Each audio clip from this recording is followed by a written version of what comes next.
अमेरिकी मीडिया ने एक बहुत बड़ा दावा किया है और दावे के मुताबिक रूस ने चुपके से अमेरिका की सीक्रेट तकनीक की सप्लाई रूस को कर दी है, जिससे रूस को हथियार बनाने में मदद मिली और उसे यूक्रेन में इन हथियारों का इस्तेमाल किया गया।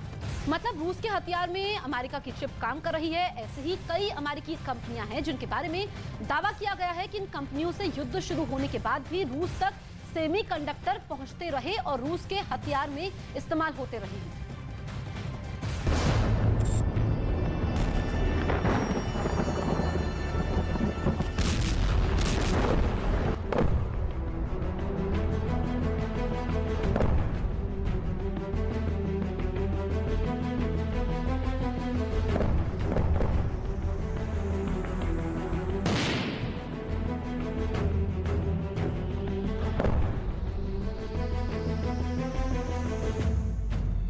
पूर्वी यूरोप में एक जंग छिड़ी और इस जंग ने रूस और अमेरिका को सबसे बड़ा दुश्मन बना दिया।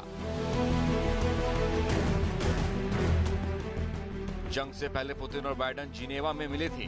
बर्फीले स्विट्जरलैंड की हवा में लगा कि थोड़ी गर्मी आई, लेकिन दोनों देशों के रिश्तों के बीच जमी बर्फ उसके बाद कभी नहीं पिघली।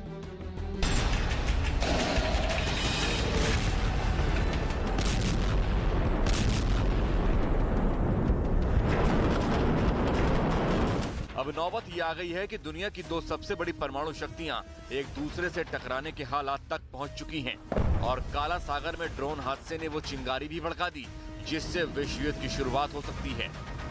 इस बीच में एक और खबर ने सनसनी फैला दी है। खबर ये है कि रूस के हथियार में अमेरिका का चिप लगा है। रूस की किंजल में अमेरिकी चिप।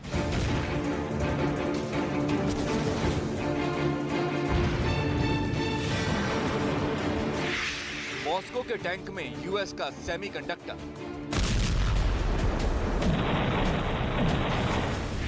पुतिन की सैटेलाइट में बाइडेन की तकनीक। क्रेमलिन का फाइटर, व्हाइट हाउस का गार्ड।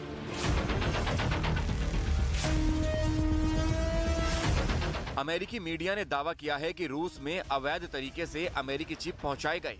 पिछले साल इटली में अर्चेवुस नाम के शख्स को हिरासत में लिया गया। अर्चेवुस इटालियन होटल से जुड़ा रूसी व्यापारी है। रूस में अर्चेवुस को रियल एस्टेट का कारोबारी मानते हैं। अर्चेवुस अभी मिलान में नजरबंद है। अमेरिका अर्चेवुस का प्रत्यर्पण चाहता है। प्रत्यर्पण के खिलाफ अर्चेवुस ने याचिका डाली है। अर्चेवुस पर अमेरिकी चिप रूस को देने का आरोप है कि सर्बिया के पूर्व गवर्नर के बेटे अर्चेवुस ने यूक्रेन युद्ध से पहले और यूक्रेन युद्ध के बाद भी सालों तक अमेरिकी कंपनियों की आंखों में धूल झोंककर प्रतिबंधित तकनीक को रूस ट्रांसफर कराता रहा, जिससे रूस को यूक्रेन युद्ध में मदद मिली। रूस के राष्ट्रपति वोलोदिमीर ज़ेलेंस्की ने इस मुद्दे को अमेरिका के सामने रखा था और कुछ कंपनियों ने रूस में ऐसे माइक्रोचिप की सप्लाई रोकने की गुहार लगाई थी, जिनसे रूस को अंतरिक्ष में अपने मिलिट्री विमानों, वाहनों और जंगी जहाजों को नेविगेशन में मदद मिलती है। अमेरिकी मीडिया के मुताबिक रूस को अभी अमेरिकी चिप की सप्लाई मिल रही है।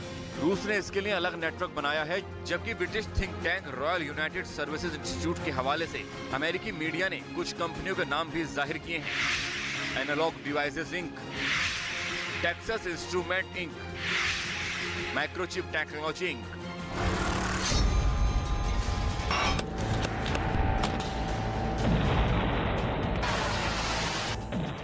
आरोप है कि ये वो कंपनियां हैं जिनके चिप दुनिया में दूसरे देशों के जरिए रूस तक पहुंच रहे हैं और वही चिप रूस के हथियारों में इस्तेमाल हो रहे हैं, जिनसे रूस यूक्रेन पर ताबड़तोड़ हमलों को अंजाम दे रहा है। तमाम प्रतिबंधों के बावजूद अमेरिका अपनी ही कंपनियों को रूस में अपनी ही टॉप सीक्रेट तकनीक से बने चिप की सप्लाई रोक नहीं पा रहा है।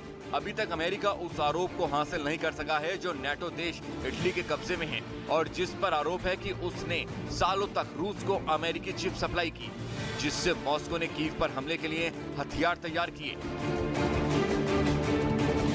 कहने का मतलब, अगर ये रिपोर्ट सही है और आरोप सही हैं, तो यूक्रेन में ज़ेलेंस्की की ओर से अमेरिकी हथियार तो इस्तेमाल हो ही रहे हैं। रूस की ओर से भी इस्तेमाल होने वाले हथियारों में भी अमेरिकी तकनीक है, यानी महायुद्ध अमेरिका ही अमेरिका से लड़ रहा है, वो भी रूस से एक जंग हार कर।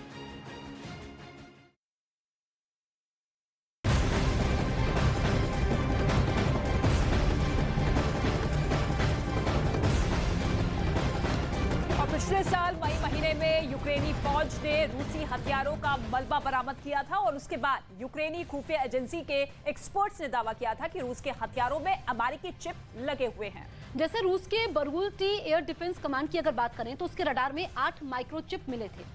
ऐसे ही पार्सेल एयर डिफेंस सिस्टम में भी आज भी युद्ध में यूक्रेन के ड्रोन को अपना शिकार बना रहा है, उसमें 5 अमेरिकी माइक्रोचिप मिले। इसके साथ ही रूस के सबसे घातक हेलीकॉप्टर और महायुद्ध के सबसे बड़ा शिकारी KA-52 एलिगेटर हेलीकॉप्टर में अमेरिका के 22 माइक्रोचिप मिले। वहीं जिस KH-101 क्रूज मिसाइल से रूस ने यूक्रेन में शोले बरसाए, उसमें 35 अमेरिकी माइक्रोचिप मिले हैं। हालांकि दावा ये किया जा रहा है कि ये सारे हथियार युद्ध काफी पहले ही बन चुके थे शुरू होने के और ये चिप वैध रूप से रूस में पहुंचाए गए हैं।